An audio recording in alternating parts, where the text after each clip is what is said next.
បងប្អូនជាទីមេត្រីហើយរឿងផ្លែចឲ្យថ្មីទៀតដែរគិតទៅអ្នកសារព័ត៌មានអ្នកកសែតចាំតខុង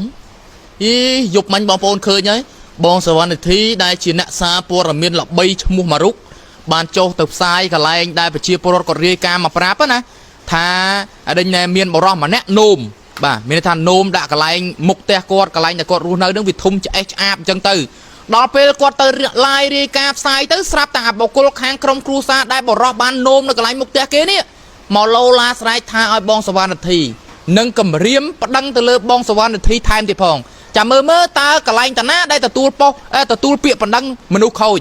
ខ្ញុំមិនថាទេណាបើលោកឯងអ្នកឯងទៅនោមនៅកន្លែងកណ្ដាលវាឬមកក៏កន្លែងដាច់សញ្ញាអានឹងខ្ញុំអត់ថាអីទេប៉ុន្តែកន្លែងដែលមានមនុស្សរស់នៅលោកឯងមកនោមចិត្តនឹងអញ្ចឹងគេឆ្អេះឆ្អាបមកគេរស់នៅមិនកើតណាខ្ញុំនិយាយនេះមិនមែនកាន់ជើងអ្នកកសែតគ្នាឯងមិនមែនកាន់ជើងអ្នកសារព័ត៌មានដូចគ្នាណាខ្ញុំនិយាយនេះពីព្រោះថាវាហាក់បីដូចជាហួសហេតុពេកគេទៅជួយផ្សាយដើម្បីឲ្យអ្នកឯងកែតម្រូវមិនមែនឲ្យអ្នកឯងត្រូវមកប្តឹងគេវិញទេ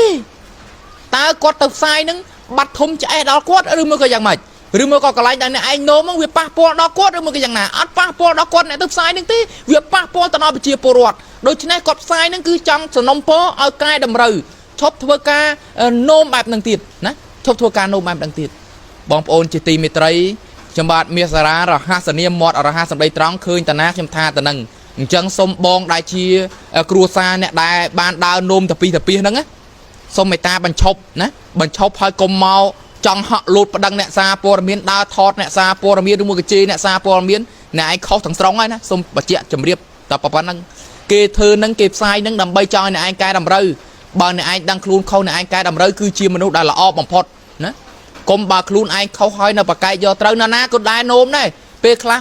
ធ្វើដំណើរតាមផ្លូវសុកក៏នោមដែរតែគេមិនមែនទៅនោមឈប់នោមមុខផ្ទះគេទេគេនោមគេមានលក្ខណៈរបស់គេតាមវាលដាច់សាយាអញ្ចឹងទៅអាណាទ្រាំបានរកបន្ទប់ទឹកណាឃើញតែនេះអត់ទេអ្នកឯងមានបន្ទប់ទឹកមានផ្ទះនៅចិត្តហ្នឹងហើយបាយជាអ្នកឯងមកនោមទេអ្នកឯងមកនោមមកគិនលបងផ្ទះគេឲ្យគេរស់នៅមិនកើតវាឆ្អាបឆ្អេះអាក្លិនអស់ហ្នឹងអ្នកឯងដឹងទេអញ្ចឹងសូមជម្រាបបើអ្នកឯងចង់ប្តឹងអ្នកសារព័ត៌មានអ្នកឯងសាកមើលទៅប្តឹងមើលតើអ្នកឯងត្រូវឬមើលក៏ខុសហើយខ្ញុំឃើញអ៊ីមួយនោះដើរតាមថតបងសវណ្ណធីមិនបាច់ថតគាត់ទេអ្នកឯងចង់បានរូបភាពគាត់មើលនៅក្នុងទំព័រ Facebook page ផ្លូវការរបស់គាត់ឬមួយក៏អង្គភាពគាត់ទៅខ្វះទេរូបគាត់ធ្វើកិច្ចការងារសង្គមជួយប្រជាពលរដ្ឋកន្លងមកយ៉ាងម៉េចយ៉ាងម៉ាមើលទៅមិនបាច់ចាំថតគាត់ទេវាហួសហេតុពេកបងប្អូនរឿងតាំងក៏ពិតទៅខ្ញុំមិនត្រូវនិយាយទេប៉ុន្តែវាហួសហេតុពេកអាខុសឲ្យមិនទទួលខុសបែរជាមកចោតគេចោតឯងយូរទៅស្អីក៏ដោយខុសតែអ្នកកសែតអត់ដឹងថាអ្នកកសែតហ្នឹងជាអ្នកនាំសារទេចាអញ្ចឹងមិនថាពេលអាសន្នរត់រកអ្នកកសែតពេលដែលបានហូបឆ្អែតឬមកបានសំណុកសុកស្រួលហ្នឹងអ្នកកសែតចាំតែខុសទេអស់លោកអញ្ចឹងខ្ញុំបាទមាសសារ៉ាមិនមានអីច្រើនទេមានតែប៉ុណ្្នឹងបាទសូមអរគុណនិងសូមគោរពលា